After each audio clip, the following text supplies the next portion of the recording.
کھانسی، بخار، جنگی بخار، انفلوئنزا، یہ وائرس سے پیدا ہونے والی متعدی بیماری ہے۔ مریض سے بات چیت کرنے یا اس کے قریب جانے یا اس کے گلاس سے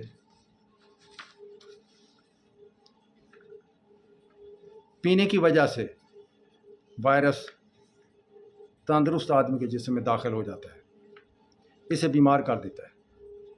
علم الجراثیم کے ماہرین نے انفلوئنزا کے وائرس کو ABC قسموں میں بیان کیا ہے۔ دنیا بھر کے ملکوں میں پھیل جانے والی اکثر وبائیں ایک قسم کے وائرس سے ہوتی ہیں، جبکہ B اور C اقسام کے وائرس بیماری کے پھیلاؤ میں زیادہ فعال نہیں ہوتے، لیکن بیماری کو ایک سے دوسرے تک منتقل کرنے میں بھی یہ اپنی خباثت کا بھرپور مظاہرہ کرتے ہیں۔ انفلوئنزا ہر عمر کے افراد کو اپنی لپیٹ میں لے سکتا ہے، لیکن 5 سے 15 سال کی عمر پر زیادہ اثرات دیکھے گئے ہیں۔ وائرس میں ایک شہر ایک ملک سے دوسرے تک مسافروں کے ذریعے جاتا ہے۔ پھیلاؤ کے لیے موسم بہترین موسم سرما ہے۔ گرمی کے موسم میں پھوٹنے والی یہ وبائیں جلد ختم ہو جاتی ہیں۔ علامات: بیماری کی ابتدا بخار سے ہوتی ہے، جو سردی لگ کر بھی آ سکتا ہے۔ جی متلانے لگتا ہے، سر میں شدید درد، جسم میں دردیں، گلے میں درد، آنکھیں سرخ، بھوک اٹھ جاتی ہے، دل کی رفتار کم ہو سکتی ہے، تکلیف دہ خشک کھانسی، نمونیا جیسی صورتحال پیدا ہو سکتی ہے، آنتوں میں خشکی، قبض اور اسہال ہو سکتے ہیں، دماغ کی جھلیوں میں سوزش سے مریض بالکل پاگل پن کا مظاہرہ کرنے لگتے ہیں، بے ربط گفتگو، گھبراہٹ اور بے قراری۔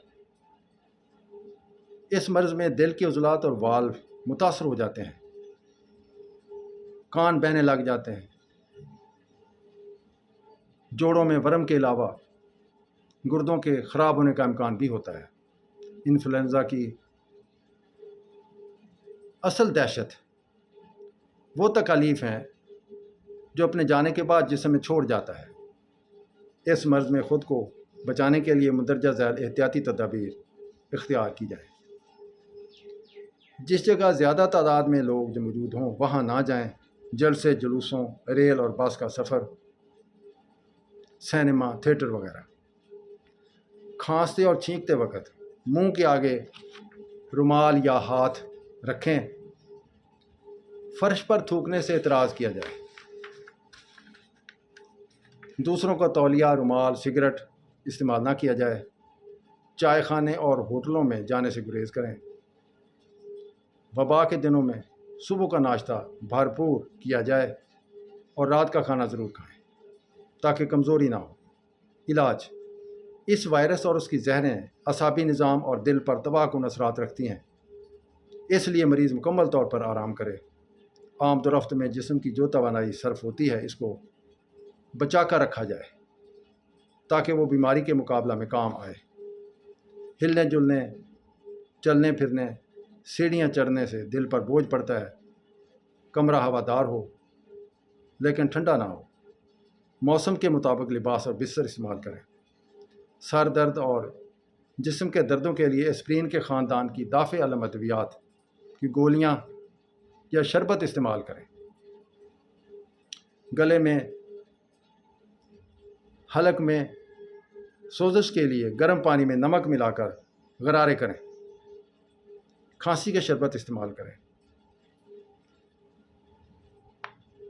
کیونکہ وائرس پر دوائی کا اثر نہیں ہوتا، تاہم پھر بھی جراثیم کو ادویات دی جائیں تاکہ مہلک قسم کی پیچیدگیوں سے بچاؤ ممکن ہو سکے۔ عمومی کمزوری کو دور کرنے کے لیے وٹامنز کی گولیاں، مچھلی کا تیل، یخنی، جو کا دلیا، کمپلان وغیرہ دیں۔ اس مرض میں کھجور اور شہد کا استعمال توانائی بحال کرنے میں لاجواب ہے۔ کسے شیریں 100 گرام لیں، حب ارشاد 30 گرام، کاسنی کے بیج 10 گرام، میتھی کے بیج 10 گرام۔ ان کو پیس کر صبح شام کھانے کے بعد 1 چمچ دیا جائے۔ سوتے وقت بڑا چمچ زیتون کا تیل پلایا جائے۔ خوراک میں چکنائی والی غذا اور کھٹی چیزوں سے مکمل پرہیز کیا جائے۔ ایسا کرنے سے اس مرض پر قابو پایا جا سکتا ہے۔ ہومیوپیتھک طریقہ علاج میں کیمفر، یوفریشیا اور آرسینک البم مجرب ادویات ہیں۔ دوائی کا انتخاب علامات کو مد نظر رکھ کر کیا جائے۔